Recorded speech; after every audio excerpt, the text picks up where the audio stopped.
Друг вообичаен мит е дека мултипла склероза може да ги попречи напорите за забременување и да предизвика проблеми за време на бременоста. Ова не е вистина. The Multiple Sclerosis Trust објаснува. Бременоста не е високоризична само затоа што мајката има МС.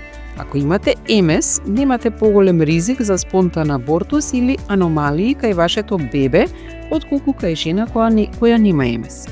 Лицата со релапсно-ремитентна МС имаат помала веројатност да доживеат релапс за време на бременоста, отколку што би имале обично, па дури можат да почувствуваат одредено олеснување од симптомите на МС за време на бременоста. Сепак, не е невообичаено жената да има релапс во месеците по породувањето, па затоа се препорачува однапред да се обезбедат извори на помош и поддршка. Жените со МС немаат зголемен ризик од преждевремено породување, мртвородено дете, вродени дефекти, царски рез или спонтан абортус.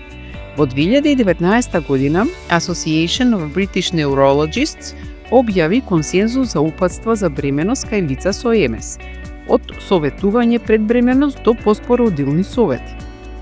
Тие признаваат дека МС не влијае на плодноста или ризикот од спонтан абортус и дека бременоста не го зголемува ризикот од влошување на инвалидитетот. Авторите исто така препорачуваат лицата со МС да не го одложуваат третманот со лекови кои ја унифицираат болеста затоа што сакаат да имаат деца во иднина.